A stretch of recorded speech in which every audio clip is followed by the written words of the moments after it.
not jacked up. That's all right. Your garage is a little jacked up. Yeah, that's pretty bad. And that's pretty bad. All right. Now I want to see who has the best, prettiest house. No, I said prettiest, not jacked up. Not jacked up, prettiest house. All right. Oh, that's very nice. Trees. Okay. Smoke. Okay, very good. I don't know about that one. I think you guys are in the jacked up one. Very good. All right. I was going to hand out cookies, but there's too many people. So everybody's a winner. This is a new society. Everybody's a winner. Get a cookie afterward.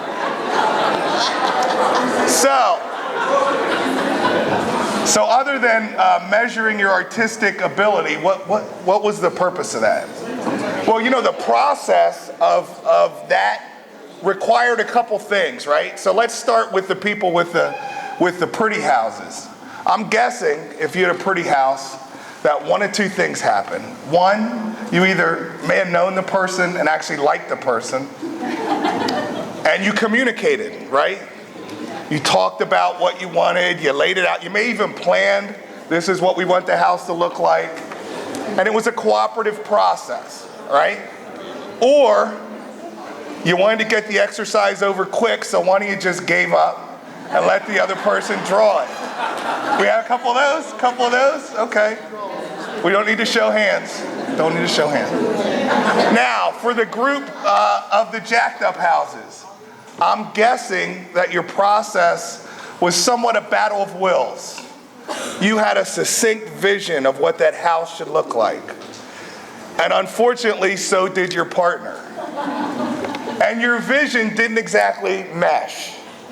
So the product was a less than beautiful, less than gorgeous house. Is that somewhat accurate? Well, that really is an analogy for management, and more importantly for leadership.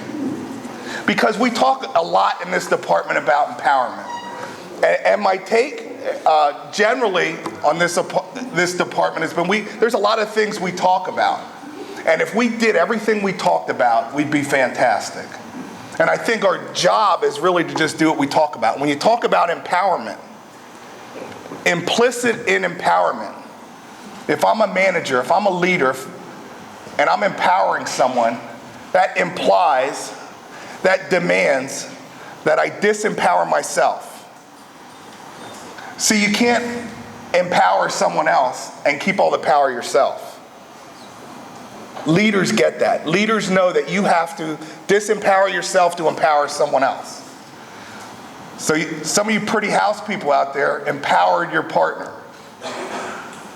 So we talk a lot about empowerment. But how often on a daily basis do we really empower the people who work for us?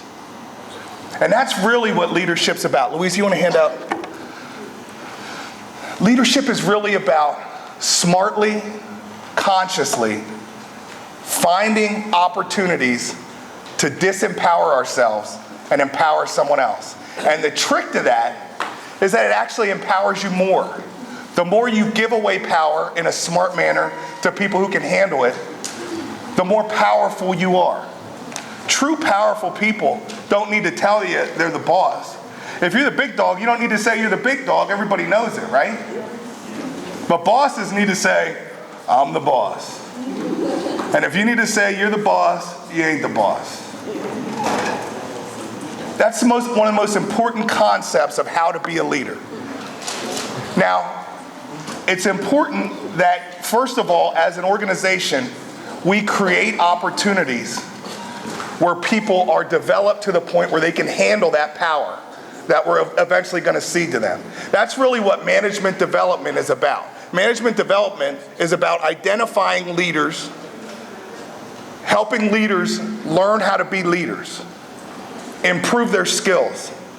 And we'll talk, I'm passing around, you guys know I love quotes, I'm passing around a bunch of quotes, and that'll kind of be the vehicle for talking. But our first step is to identify folks and then train them, improve their skill set, but then to take the power we have and give it to them.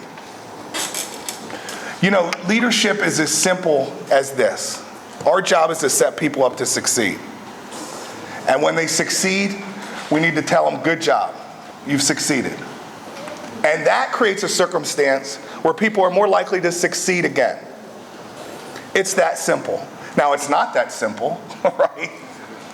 Because people don't always do that. People don't always live up to our expectations. Sometimes we give away power and the outcome is bad. But that's okay, that's part of it too.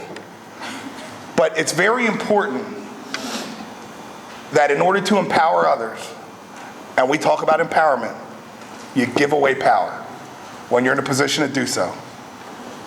So I'm just going to walk you through a series of quotes I passed out. If you get bored, you can just doodle on that page. And really kind of step by step where I really think what it takes to be a leader. And the first thing is an ancient Greek proverb, and it's very simple: know thyself. Your journey to being who you can be has to start with understanding who you are and where you are. And it has to be an honest look at who you are and where you are, whether you like it or not. And sometimes it's painful. And if we're looking hard enough, it better be painful. But out of that pain is where you grow.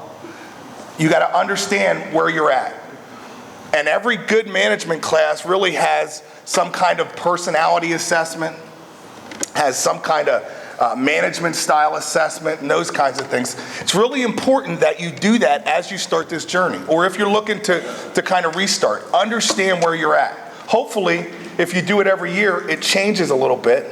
Your personality is not going to change markedly, but your skills, maybe your management style, as you mature, as you grow your team, as you grow stronger in the team, your management style may modify, but it's essential that you start with that. Start with understanding who you are. And then the second thing is a quote from Shakespeare: "This above all, to thine own self be true." You got to be who you are. You can't be anybody else. There's enough everybody else's. You have to be who you are. So once you understand who you are, then you have to be who you are as you manage. As you develop into the leader you want to be, you can't do it in spite of your personality. We all have people that we call mentors. We all have people that we follow, we admire, who taught us things growing up. And they may have the same personality as us. They may be very different than us. So one of the things I think that we do is when we have a mentor, some of us kind of get blinded by our mentor and everything they do is right. So I not only have to do what they do, but I have to do it how they do that. And that's a flawed approach. For me, early on in my career, I think I was an officer for about 3 years. I transferred down to Berks County, and I worked for a guy named George Wagner. Now, George Wagner, who's still the warden today, longest sitting county warden in the state, probably 30 years, maybe, I don't know, long time. Since when I was in high school, he was a warden. So my first management lesson, I didn't realize it was a management lesson there, but I was a brand new correctional officer. As you can imagine, somewhat of a loudmouth, knew everything, brand new. I'm working what we called A gate, and that's the way everybody came into the jail at Old Berks County before we built the new one. And this guy comes to the gate. Now I've been there, a good month or two, so I knew everything at that point. And guy comes to the gate, and it was called A gate. A gate, so I walked up. I said, "Can I help you?" He said, "Yeah, I'm the warden." I said, "Yeah, I'm the effing Pope," was my quote. And walked up. And I understand that this guy, long hair, ponytail, flannel shirt, boots. So I walk upstairs to the officer I was working with, kind of my mentor. And I said, "Hey, there's this guy downstairs with a ponytail who says he's the warden." And the look on his face, see, I hadn't met the warden through training, and it turns out it was the warden. So I go, "Well, go let him in," And I went and searched his cell or something, And he never said anything to me that day. The next day I came in for roll call. See, at some places they actually have this thing called roll call, where people come in and you get briefed on what's going on and that kind of stuff. Pretty unique, groundbreaking concept. We may want to think about it at some point. So anyhow, I digress. So I come into roll call, and they say, hey, the warden wants to see you. So I know none of you ever got in trouble in school, but you remember going to the principal's office? Remember how slow you walked, right? I walked slow, 2 months, young family, trying to figure out what my next job was going to be. I knew I was getting fired. So I walk into his office, and sure enough, it's the warden. Now, he had a house on grounds, and he farmed it. That's explained to flannel shirt. But he did rock a ponytail, which was a little different for me. So he sat me down, and he said, I bet you think you're in trouble. And I go, sir, I just want to apologize for I should have known who you were. And he said, you did the right thing. If you didn't know who I was, you shouldn't have let me in. And I just want to tell you, good job. So I got up and I started walking out. I was like, yeah, I'm free. He goes, but you could have not said the Pope comment. I said, sir, it'll never happen again, and walked out. But when I look back on that now, he could have lit me up. He could have flown right up. I know when I was a new warden, I know how I would have reacted to something like that. He could have flown upstairs. He could have sent me home. He could have handled that 8 million different ways. But he didn't. And when I look at how George managed, it wasn't about George, right? It was about, how am I going to get this person to where they need to be? Now, with that being said, there was things, again, I spent 9 years as an officer, so I knew a lot more when I was an officer than now. I had all the answers back in those days. And so I would often, the one thing that George did or didn't do that drove me nuts is I didn't feel like he would come into facilities enough. So George is my ultimate mentor in this field. And I've learned the approach at first. You don't have to snap. Use every opportunity as a learning. But I also learned that if I didn't like the fact that I didn't see him enough, I need to be seen. My family hates that because I'm never home now. But I don't know any other way than get out there. I think that's the most important for me. But I learned both those lessons from George, both from what he did and what he didn't do. The next step is really setting a direction. And I threw in here a Robert Frost quote. I took the road less traveled by. And that has made all the difference. But there's 8 million different quotes about choosing a direction, right? There's Alice in Wonderland when they come across the Y in the road and the Cheshire Cat's there and says, which way, Alice says, which way should we go? And the Cheshire Cat said, where are you headed? And she said, well, I don't know. And then he said, it doesn't matter. So you got to set a direction. You got to set a direction. You got to set goals. And then you got to understand, it's not just good enough to say, oh, I want to do this or I want to do that. It's setting a goal, realistic or not. I think that's irrelevant. I really do. But then go through the path, be committed to that goal, and go through the path where you systematically lay out the steps to attain that goal. Because anybody can say, I have a goal to do ABC. I may have a goal to do surgery. Well, at some point, medical school has to be part of that, I hope. So set whatever goal you want. Anything. I believe that anything is possible. I mean, I was running a 300-bed jail, and then the next day I had a 51,000-bed system. Lord knows anything is possible, right? But you have to set out the path to attain that goal. Whatever it takes. Maybe it's getting a degree. Maybe it's taking a risk, right? Maybe it's taking a risk and taking another job that's really out of my comfort zone. Maybe I've been not in uniform my whole career, but I have to take that leap and put a uniform on. Boy, what a scary moment that is. Or what about the opposite, right? You've been in uniform, now I'm not going to be in uniform. I've been custody, now I'm going to be a counselor. All right? If it's consistent with improving your skill sets, making you more diverse, to get to that goal, then that's what you have to do. Setting a goal is never enough. Picking a direction, and then having the guts, having the fortitude to take those steps. It doesn't matter how fast you're walking, but you got to keep walking, and you got to keep walking forward. Which leads us to the next quote, one of my favorite quotes ever. And that's luck happens when preparation meets opportunity. I've probably used that quote as many times as I can work it into something because it really makes so much sense to me. Because there's two aspects of that quote. And I really think that as human beings, we spend a lot of time acting like there's a lot of things out of our control, right? And if you look at that quote, it really addresses both of those. Now, every one of us were in a position where maybe somebody else got promoted, somebody else got a job, somebody else got a position, somebody else beat us out for a team, and we said, man, they're lucky. They're lucky, and maybe they are. But there's two parts to this quote, and this is why I like this quote so much. Luck happens when preparation meets opportunity. You may have no control over the opportunity part. You may not know anybody. You may not have any hookups.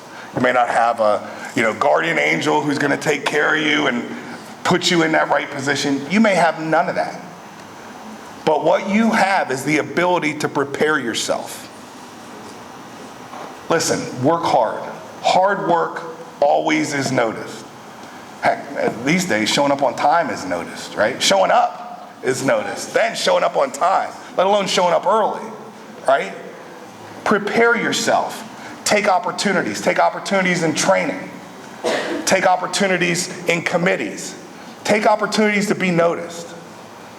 Do whatever you can to prepare yourself. And then opportunity comes. I forget, somebody said, the harder I work, the luckier I get. And that's really how it works. Work hard. I mean, knowing people, coming to places like this and getting to know people and introducing yourself and not being afraid to introduce yourself to the superintendent that you heard about but you never met, right? Leadership is about risk. It's about calculated risk, but it's about risk. And personally, to develop to where you need to be, you have to take a risk.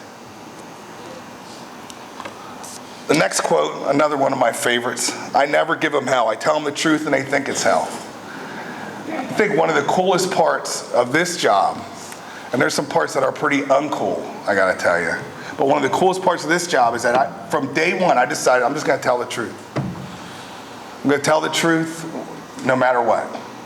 So when I'm in a budget hearing and all these smart guys over there, legislators, are saying, why are we spending so much money in corrections? I say, hey, this is a logical consequence of your policies over the past 20 years. You guys keep passing laws that send us prisoners, just keep writing me checks.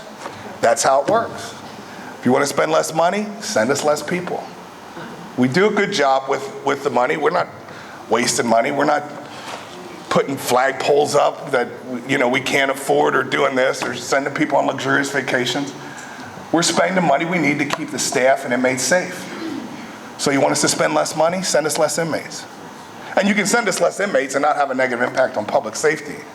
But you may not want to do the hard work to do that. The truth is always the right way. That's not to say you need to be brutally honest. There's ways where you can say the truth and not humiliate people or not demean people. But if you just tell the truth, you're not gonna go wrong. Just be honest. Some people don't like honesty. Just be honest. The next quote, Governor Corbett, in our first meeting as a cabinet, and this is actually the day before swearing in when we were getting all the rules about, lift your pinky and start on the outside with utensils when you got 30 utensils at a thing and all those pleasantries that I didn't exactly learn at Bloomsburg or in Chambersburg, Pennsylvania. His message was very short to us. He told us, I want you to go do the right thing the right way right now. And I can't tell you how those words, how freeing that was. Because coming into, I'm a pretty realistic guy. And when you going from a little system like I ran to a big system like this, when I had never stepped foot in a state prison in my life, right? Not in Pennsylvania anyhow. And sitting there the day before, didn't really know anybody, wasn't really sure how the reception was going to be, heard stories, knew who Jeff Beard was, didn't really know Jeff Beard, but that was kind of my impression at DOC. I was stressing, right? And by the governor saying that, I just said, you know what? I don't have to worry about that. I don't have to worry about Harrisburg politics. I don't have to worry about getting backdoored within my own administration. As long as I do what I believe to be the right thing, the right way, immediately, not wait. And that was really the key point. Do it now. Like, you know, you think you come into the system, you got a learning curve, this and that. You don't have a learning curve. I can tell you, my second day, Suzanne Houston came to me at the end of the day and she said, Secretary, you got a minute? I said, sure. She said, I have to talk to you about the lethal injection drugs. And I went, oh, that, you know. I didn't really think that was, you know, part of the mix. And she goes, yeah, we don't have any on hand, and I'm not sure that we can get any. You don't have time for a learning curve to work through that. Unfortunately, we got it a week before we supposedly were supposed to need it, and now we know how to get it, so we're okay. And then later that week, I was briefed by Jim Barnacle on a situation that was developing at SCI Pittsburgh, where there was the allegation that we had 20 or 30 inmates abused. That was week one. Welcome to the DOC. You don't have time to learn all the policies. For 2 weeks, I stayed after trying to read policies, and I gave up. I read them when I sign them, which I do every day, so I'm pretty caught up by that by now. I'm sure we've revised at least every policy over the past 2.5 years. But you don't need a learning curve to know what the right thing to do is. You may have to understand the culture. You may need good people around you to help you understand the how, but you don't need that to know the why, what the right thing to do is. So it's a simple message, but it was the right message to start out. Winston Churchill, during World War II, you know, widely known as a strong leader, talked about when Britain was getting bombed.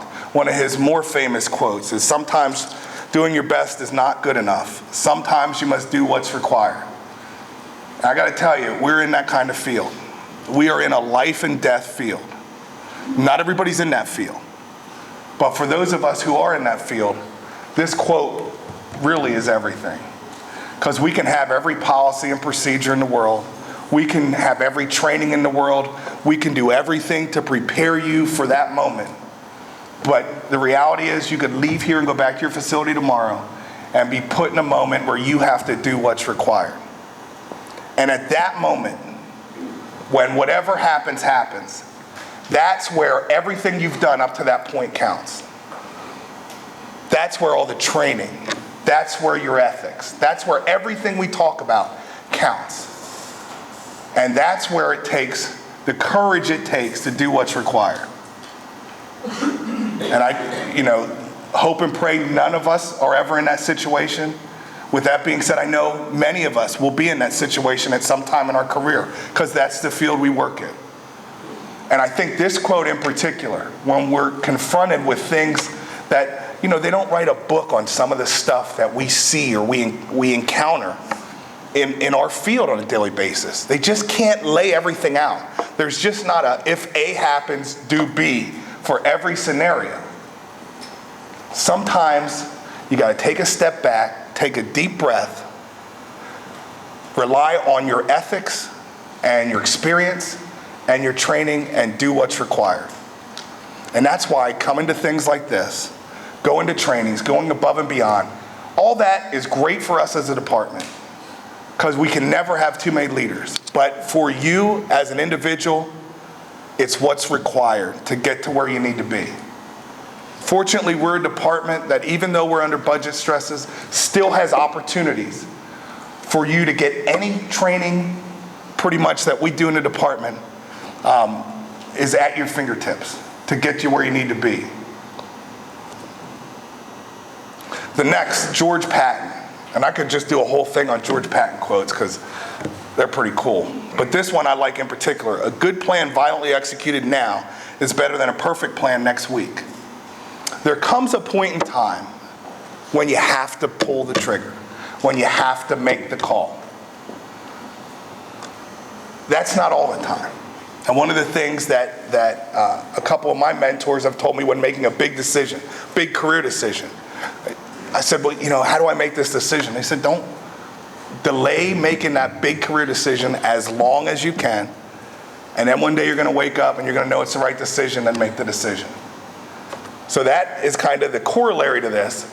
But sometimes you want to do the perfect plan. Maybe you have to execute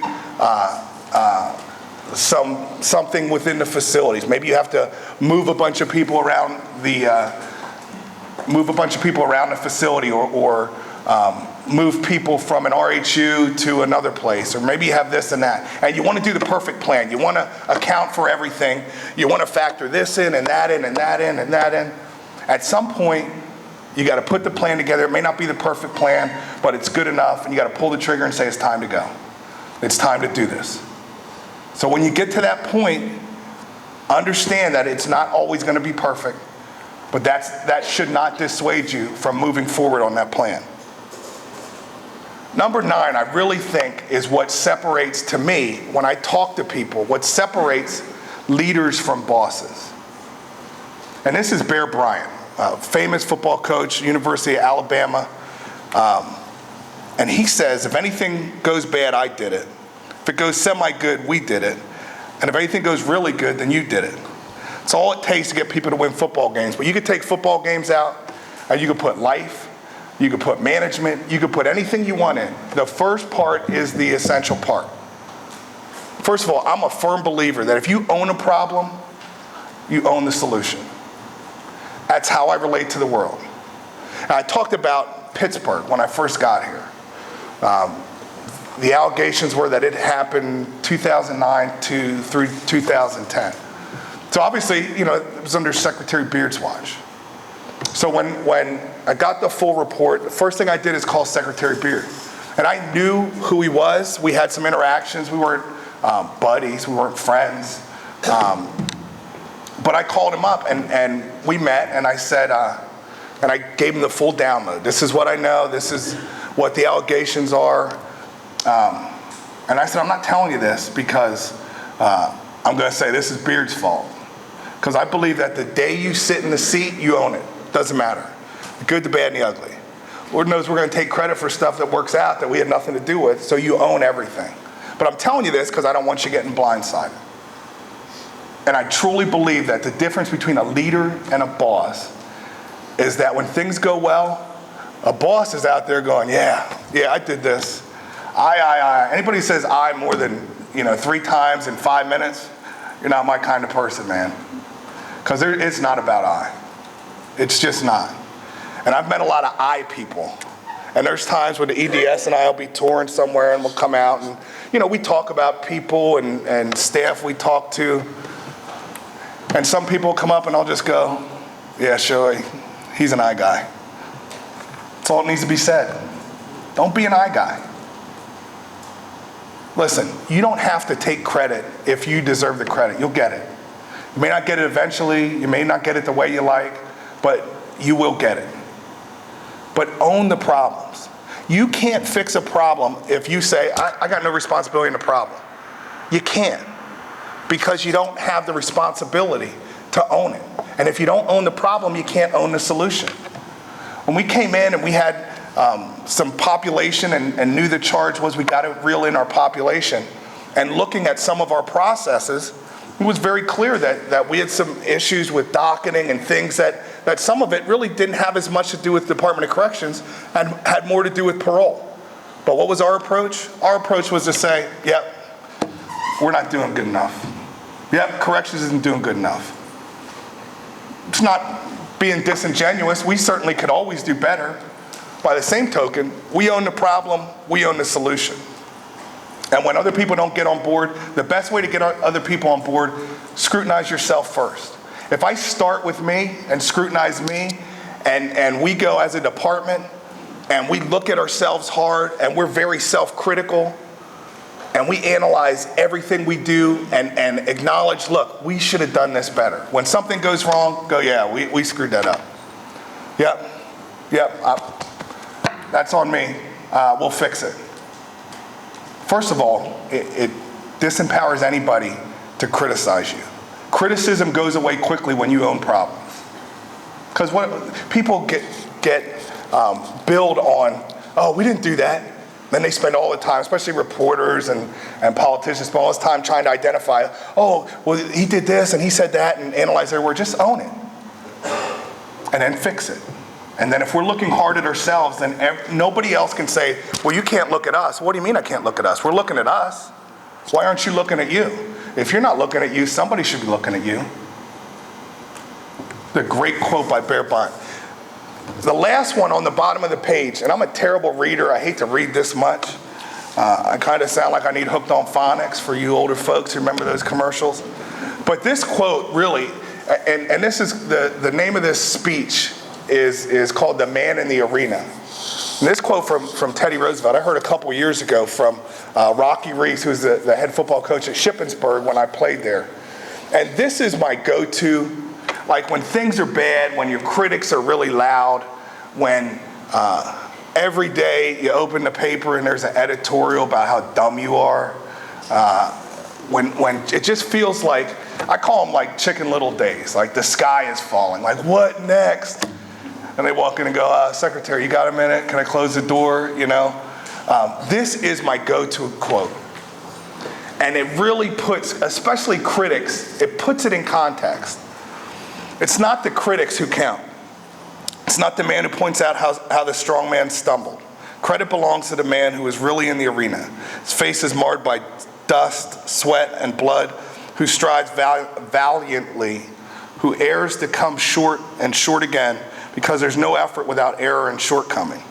It's the man who actually strives to do the deeds, who knows the great enthusiasm and knows the great devotion, spends himself on a worthy cause, who at best knows in the end the triumph of great achievement, and who at worst, if he fails, at least fails while daring greatly, so that in his place shall never be with those cold and cruel souls who know neither victory nor defeat. There's a lot of people who criticize this department. They love taking shots at us.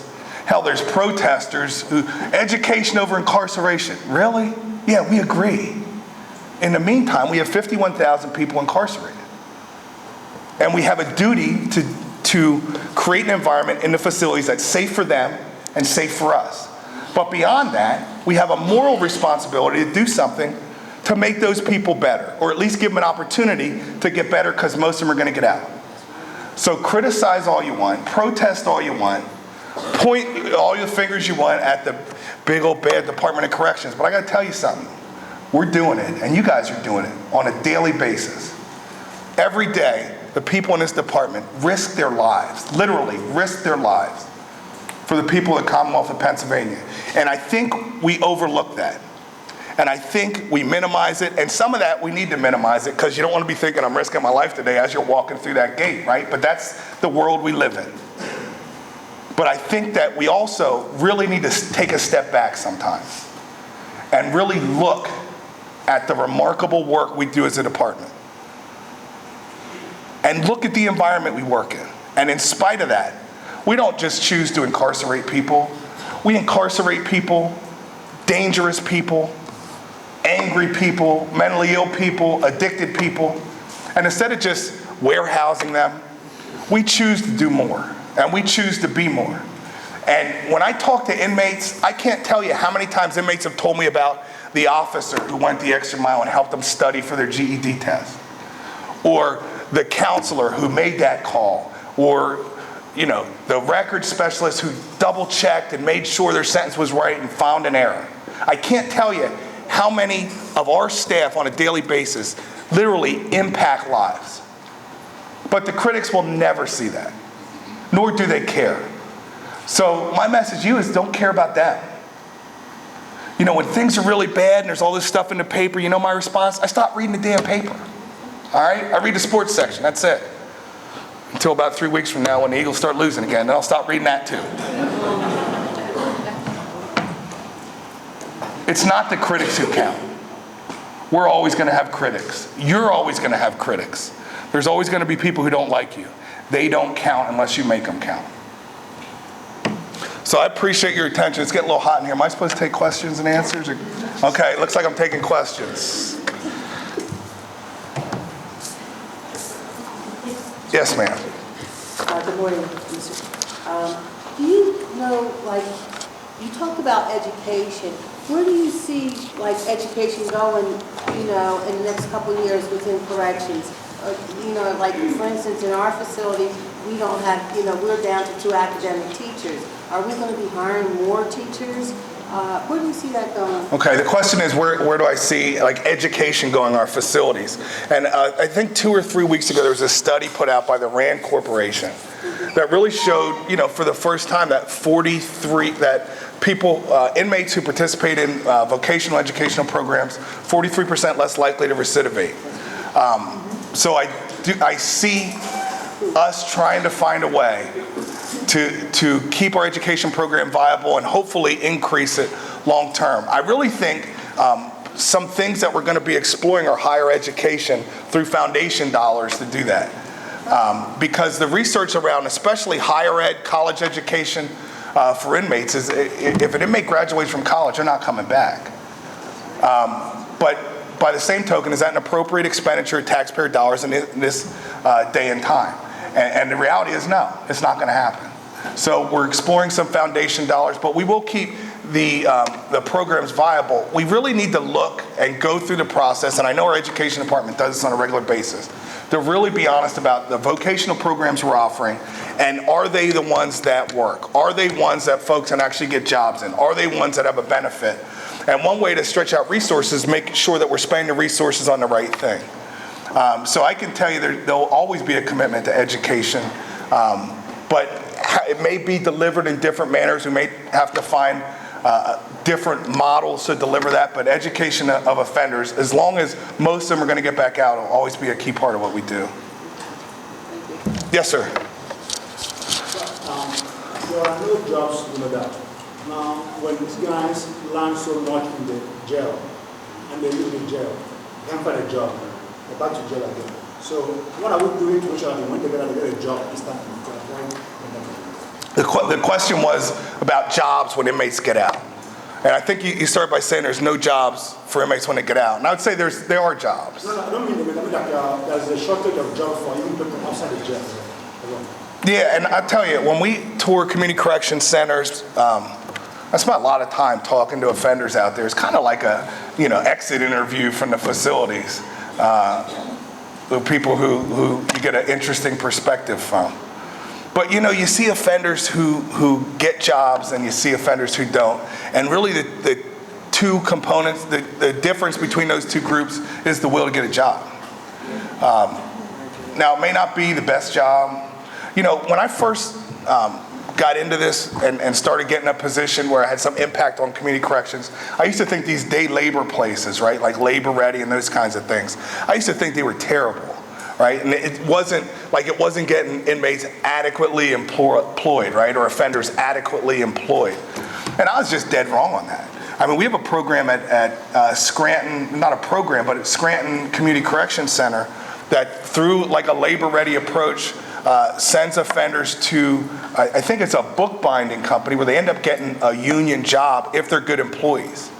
So again, I think good employees rise to the top. Those day labor places really give offenders the opportunity for employers to get to know them not as their record, but as a worker, right? So they kind of create a safe environment.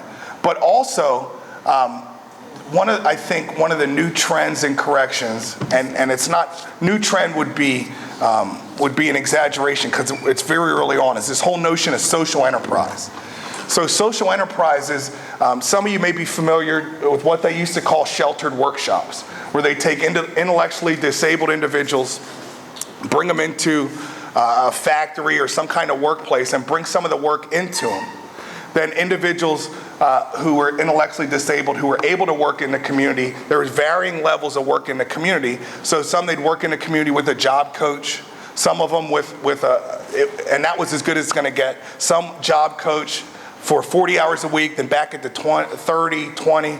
Well, there is some groups that are really looking at that model for inmates. So if you think of like a halfway house, right? And the halfway house brings the work into the halfway house. So think of like a place where you acquire some property, you train the inmates in how to renovate houses. So then you get your first house, you move inmates in, that's your work crew, you work, you acquire another house at next to nothing, you use the inmates, you train the inmates or the offenders to fix up the house, then you flip that house, right? Then it offsets some of the government costs. I really think that's kind of the next step in inmate employment. We don't have anybody who's really doing it. We have a bunch of people who want to do it. I've met with more groups than I care to recall who just want me to get them a bunch of free houses somewhere in Philly and then they'll take it from there, which isn't going to happen. But I really think that's the trend. I think we need to just not think in the context of the same old work release program, same old halfway house for everybody, and really think and looking at what are the needs of the offenders. So our system is predicated on, we do assessments at the front end, right? So when an offender comes in, we do a risk needs assessment. But what we're saying is the risk and needs are things that are barriers to them being good citizens, right? Then all our programs in corrections are designed to eliminate or reduce those barriers to employment. At the back end of our system, many offenders still have barriers. So in essence, what community corrections, the role community corrections is supposed to play is address the remaining barriers. Oftentimes that's housing, but oftentimes that's work skills. And you can teach work ethic while they're in prison. You can teach work skills while they're in prison. Our fiber optics program is a good program. The program at Cambridge Springs where they do glasses, we have a very high hiring rate for people who, I forget what that title's called. Is it glasses technician or something? Optical technician. So we have some pockets of that stuff, but we can't just get satisfied.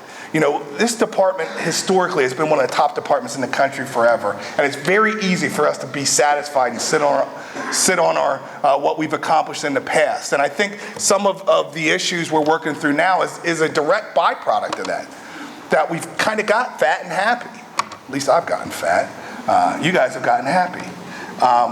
But I think that as a great organization, we have to continue to stretch ourselves, push ourselves, and analyze ourselves, and not wait till we're forced to change, but be the author of our change early on.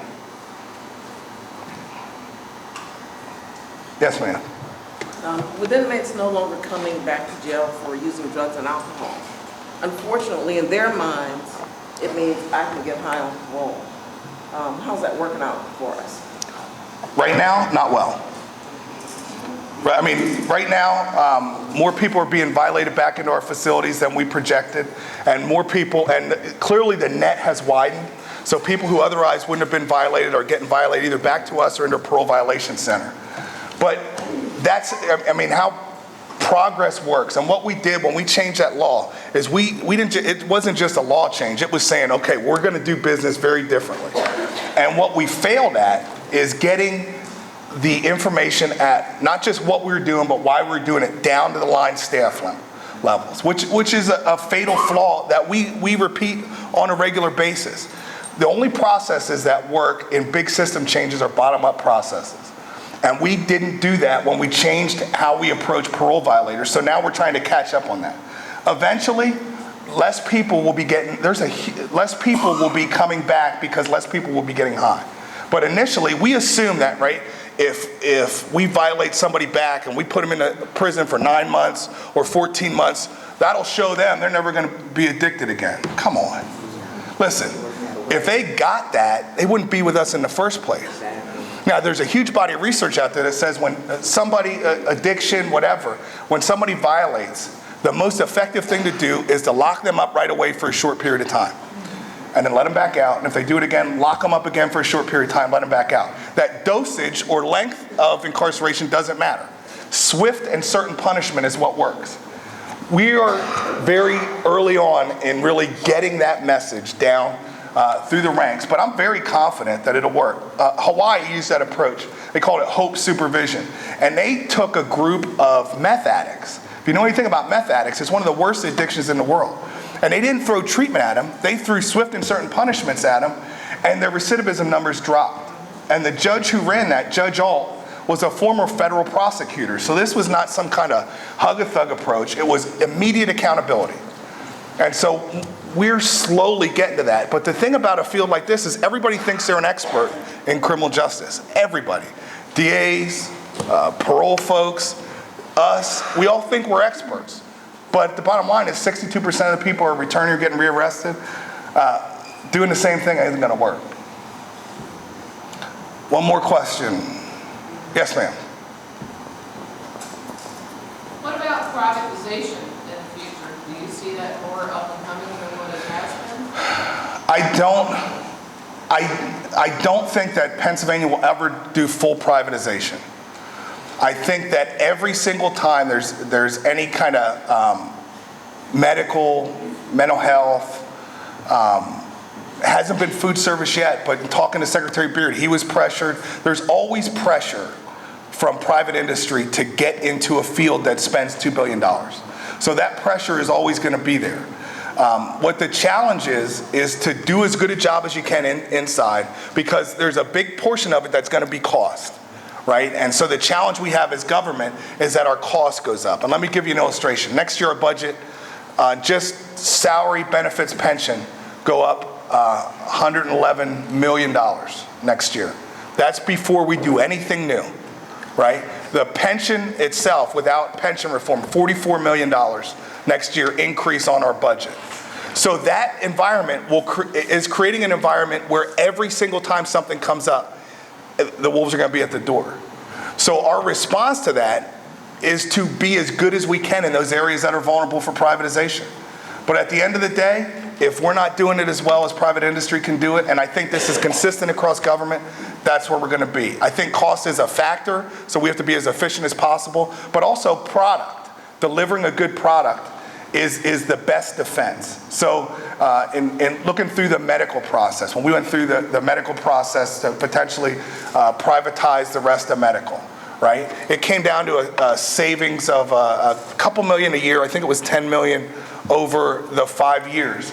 But what outweighed that was the fact that our nurses are the checks and balances to the system, and really were the reason, in our opinion, that we had very few medical lawsuits and those kinds of things. So in that case, the quality of care trumped the potential cost savings. And I think that's really the model that we need to go through and really continue to look at internally, because that challenge, if you read papers around the country, government employees, I said it yesterday for those of you who are there, it's become a negative term to be a government employee. And that environment that we work in, it's constant attacks. And maybe attacks is a little strong, but I don't think so.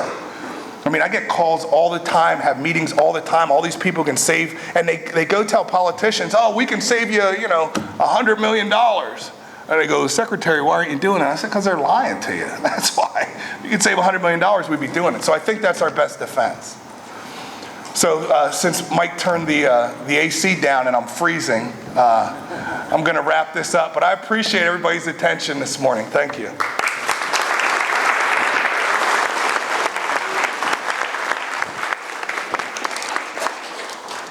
Just briefly, before we break up to our sessions, get something to eat and get something to drink. I don't know, I'm standing here with 22 years in the Department of Corrections, proud servant of the Department of Corrections.